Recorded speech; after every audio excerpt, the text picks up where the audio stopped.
Welcome to Fear-Free Childbirth Podcast with Alexia Leachman, the weekly 9-month podcast to help parents-to-be look forward to their fear-free childbirth. Alexia is a pregnancy and head trash clearance coach and the author of Fear-Free Childbirth, How to Have a Stress-Free Pregnancy and a Positive, Pain-Free Birth. As a mum who's had 2 fear-free and pain-free births, Alexia wants to share with you how she overcame her pregnancy and childbirth fears so that you can look forward to having a fear-free birth too. Over the 9-month life of this podcast, Alexia will be sharing some real-life stories from mums and dads, insights into the latest childbirth research, inspiring tales from birth professionals, and some tips and techniques for clearing your fears and stresses. If you would like to receive a free chapter from her book, then head over to fearfreechildbirth.com, where you can also sign up for her email series, How to Have a Stress-Free Pregnancy. But now, it's time for the show. Hello and welcome back to the Fear-Free Childbirth Podcast. This is me, your host, Alexia Leachman. Thank you so much for joining me today. Now, today's show is for mums who are literally waiting to give birth. So maybe your due date is today, maybe it's tomorrow, maybe it was last week, maybe it's next week. You're basically in the drop zone. So this episode is just for you. Now, today's episode has been inspired by one of my podcast listeners, Alia. So Alia, this is for you. We've been emailing this week. It's her due date this week. And I realised as I was emailing her that I had so much more that I wanted to say to her to help her to have a fabulous, fear-free, positive birth. And I thought, you know what? I'll do this in a podcast because actually this applies to anyone who's literally waiting to give birth, who wants their birth experience to be as positive as possible, and they want to just stay calm and fear-free. So this is for you, Alia, but also this is for all other mamas out there who are literally waiting to give birth. Now, before I sort of dive into the episode, I've just got a couple of things to update you on since last week. Now, as you may know, if you follow the podcast, you'll know that the podcast was nominated in the UK Podcasting Awards in the Kids and Family category. We were down to one of 3, and it was the awards ceremony last weekend. Now, unfortunately, I didn't win. But you know what? I'm completely fine with that because I'm still super chuffed that we're a finalist, finalist in the UK Podcasting Awards. That's still pretty awesome in my book. So, whether I've got an award on my desk or not doesn't really matter, because what really counts for me is the fact that, this podcast was nominated and voted and made it that far. And that means a lot to me. So I just want to thank you so much for your support and your votes. It really, really does mean a lot. And completely chuffed. Now, the other thing I just want to update you on really, really quickly is I've set up a new Twitter account for the podcast and all stuff around fearless birthing and helping you to have a fear-free birth. So you can come and find me on Twitter at a fearless birth. That's all one word, a fearless birth. And then also I've set up a cheeky little Instagram account as well too, and that's fearless birthing. So come and follow us on Twitter and Instagram as well, and that's where you can get lots of lovely content. Stay tuned on the podcast and any other stuff that can help you when it comes to having a fear-free birth. Okay, so now back to the episode. So today, like I said in the intro, is really inspired by Alia, who's literally she's waiting for her little poppet to make an earthside appearance. And as I was sort of responding to one of her emails, I thought, you know what, I've got so much more that I'd like to say.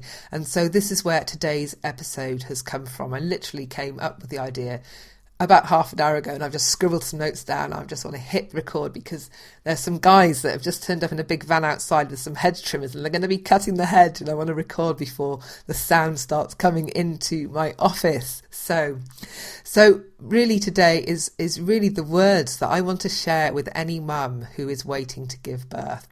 And there are 4 things really that I want to sort of ask you to consider doing as you're waiting for your little poppet to arrive.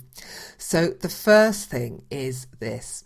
It's just to be patient. Now, I know this bit can be really, really hard because we just can't help it. We've got this due date in our heads and we've been focusing on it for so long. The midwife mentions it every time we go for an appointment, the due date's mentioned. So even when you try not to focus too much on the due date, and in your mind you've given yourself a due month. If you've been following my earlier podcast, then really this is something that you should have been doing, because it really helps. This is where you really benefit from having done that before, because reaching this point where you have this date in your mind, and it can be so exhausting in that last month, few weeks of pregnancy, or you just want to meet your baby, and this big thing is kind of fixed in your head, and you just feel like you want to make it, and then the day comes and goes, and it's like, oh no, I've got to keep going with this. How long do I keep going, and how long will it go? And it's just so difficult to know when that period ends. You just don't know, because it's all in the lap of the gods. It's nature is going to be the one that kicks this one off, of course, unless you've opted for an elective C-section. So if you're allowing nature to take its course, then you just don't know when that is going to happen. And this is really hard, because this is a major big point in your life. It's the birth, the thing that you've been waiting for, the thing that is sort of the main focus of this whole pregnancy is the actual birth. And then you're going to be meeting your little one, and then you're becoming a mother, and maybe it's for the first time, or maybe it's again, but whatever happens, you're saying goodbye to your old life, you're welcoming the new. So this is like a big deal, and yet we don't even know when it's going to happen. It's mad. When you think about other big deals, like maybe moving house or getting married or whatever, when these things are happening, and you can psych yourself up for it, but you just can't here. So the best thing to do here is just to stay patient, be mindful, and stay in the present. And I know that sounds much easier than it actually is, but the best thing you can do is just focus on the here and now, rather than focusing on the future, focusing on the past, because then when you stay present, time kind of disappears, and then it's much easier to be patient. Now, one way that I think really helps you to do that is my next point, and that's to create a bubble of positive calmness for yourself. So, try and disconnect from the real world as much as you can. And by that, I mean things like social media, TV, texts, phones, all that kind of stuff. And start going within, start connecting to your body, start connecting to your baby, really go within and create this little calmness that you can kind of enjoy, because this calmness before the storm will not last long. Before you know it, birth is going to kick off, and then there's going to be this baby that is going to be requiring your attention 24/7 for the beginning, and then God knows, how that is going to unfold in the next few months for you. You're going to have sleepless nights, feeding, nursing, nappy changing, and then the rest of their lives. So enjoy this period leading up to the birth, and maybe don't wish it away so much, just enjoy it. And once you can shift your focus away from desperately wanting the birth to enjoying this calmness before the birth, then maybe that can help you. And the other thing as well is, in terms of disconnecting from TV and social media, it really helps to, this is when I really think you benefit from telling people about a due month, or certainly adding a couple of weeks to your due date, because then you're less likely to get all those texts and Facebook messages or whatever asking for updates. Is the baby there yet, and all that kind of stuff. You just don't need that when you need to stay calm. So that's my second thing, is really try and create a bubble of positive calmness for yourself. Now, my third thing is this. It's connect and talk to your baby. Now, some people find this quite hard, but it's actually really, really simple. So all you need to do is find a quiet spot so that you can be undisturbed. So maybe you're just going to go for a walk in the park and grab a moment and sit under a tree, or maybe grab the lounger in the garden and have a lie down under the parasol or something, or maybe just at home snuggle up with a load of cushions. But whatever it is, just have that place or that moment where you can kind of be undisturbed. And then once you're comfy, just start to kind of feel your baby through your belly. And you might just want to sort of press a little bit and let baby know that you want to have a little chat, that you want to start connecting and talking, and maybe sort of invite, sort of say, hey, I want a little chat. Give me a little signal to say that you're listening, or to say that you're hearing. And maybe baby would respond to that point, and really just sort of make it clear to baby that you really want to open up a dialogue. Now, when you're talking to baby, you can do this in your head if you want, or just talking out loud. And to be honest, I don't think it really matters, because what's really important here is the intention and the feeling that lies behind what you're saying, because that is what baby understands. Baby will feel that intention, and any emotion that you're feeling, baby will be experiencing too. So it's really important to kind of connect this and be in this great positive place, because baby will experience all of those things. So once you've kind of connected in that way, this is when you start talking. So I'm not going to tell you what you need to say to your baby, because everyone is different. Everyone's got a unique situation, and everyone's coming to their birth from a very, very different place. So all I'm going to do is I'm going to just share with you what I said to my little one, my recent one that is now 11 months old and walking, nearly running. I can't believe it. Anyway, so these are some of the things that I was saying to my latest little one before she came out. And in fact, I think I was saying this kind of stuff to my first one as well when I was waiting, the first time I was pregnant. So it went a little bit like this. Hey, how are you? I'm really looking forward to meeting you. Are you ready to come out? I just want to share with you how I'd like our birth to go. Is that all right? Because I just want to make sure that we're all kind of on the same page with this one. Now, you, me and my body know exactly how to do this, so it should all be fine. And I totally trust you, and I trust my body to be able to bring you out safely and smoothly. So there really isn't anything for either of us to worry about. Now, I know that the best thing for me to do is to step aside and let you two run the show. But I'm going to be there if you need me to. You know that, right, don't you? Now, that last bit, I just want to explain that last bit that I just said, because you might think, hang on a minute, what's she talking about? The way that I think about the moment coming up to birth, or certainly the team that's at play here, there was me on the team, my mental, my mind, my thoughts, all that kind of thing.